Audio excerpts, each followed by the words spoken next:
શું તમે પણ 7 થી 8 કલાક એક ધારું બેસીને કામ કરો છો? એક નવા સ્ટડી અનુસાર જે લોકો 7 થી 8 કલાક સુધી લાંબા સમય સુધી સતત એક ધારું બેસીને કામ કરે છે ને, તેને ન્યૂ સ્મોકિંગ એટલે કે એક સિગરેટનું બોક્સ પીવા સમાન શરીરમાં નુકસાન થાય છે. તેનું કારણ શું હોઈ શકે? કારણ કે લાંબો સમય બેસવાથી મુખ્યત્વે 3 વસ્તુ તમારા શરીરમાં થાય છે. પેલું તો છે કે ડાયાબિટીસ થવાની સંભાવના, બીજું છે હૃદયના રોગ અને કે હાઇપરટેન્શન એટલે કે બીપી થવાની સંભાવના વધી જાય છે, અને ત્રીજું છે કે એન્ઝાયટી અને સ્ટ્રેસ વધી જાય છે. તેનું મુખ્ય કારણ કે લાંબો સમય સુધી બેસવાથી લોહીમાં જે આપણો ગ્લુકોઝ હોય છે તે મસલ્સ વાપરતા નથી. લોહીમાં સતત ગ્લુકોઝનું સ્તર એક ધારું ઊંચું જ રહે છે, જેના કારણે ઇન્સ્યુલિન રેઝિસ્ટન્સ થઈને લાંબા સમય તમને ડાયાબિટીસ થવાની સંભાવના વધી જાય છે.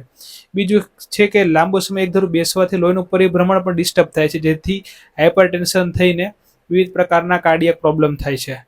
અને ત્રીજું છે કે ન્યુરો ટ્રાન્સમીટર, શરીરમાં જે ચેતાતંતુઓને સિગ્નલ આપવાના અમુક પ્રકારના જે રાસાયણિક તત્વો હોય છે તેમાં ડિસ્ટર્બન્સ થવાથી એન્ઝાયટી અને સ્ટ્રેસ વધી જાય છે.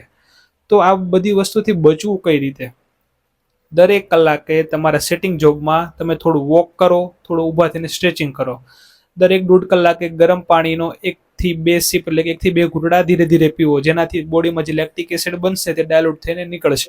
આ રીતે તમારા વર્કિંગ અવર્સમાં વચ્ચે વચ્ચે થોડું વોક અને સ્ટ્રેચિંગ કરવાથી તમને લાંબા સમય ખૂબ સારો ફાયદો થશે. અને તમને આ પોસિબલ ન થતું હોય તો તમારા રૂટીનમાં 10 થી 15 મિનિટ મિનિમમ મોર્નિંગમાં અને રાત્રે ખાલી પેટે વોકિંગ કરવાની આદત પાડો. ઘણા લોકોને હોય છે કે મારા માતા પિતા અને મારા ફેમિલીમાં ડાયાબિટીસ નથી, તેમ છતાં કઈ રીતે આવ્યું? તેનું મુખ્ય કારણ નાના નાના આવા પરિબળો હોય છે.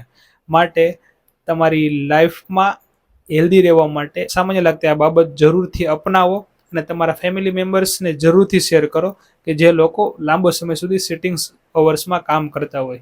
માહિતી સારી લાગી હોય તો લાઈક કરો, શેર કરો, કારણ કે દરેક ડૉક્ટર તમને રોગની દવા વિશે જરૂરથી માહિતી આપશે, પણ હું તમને રોગને થવા જ ના દેવો તેની માહિતી આપીશ.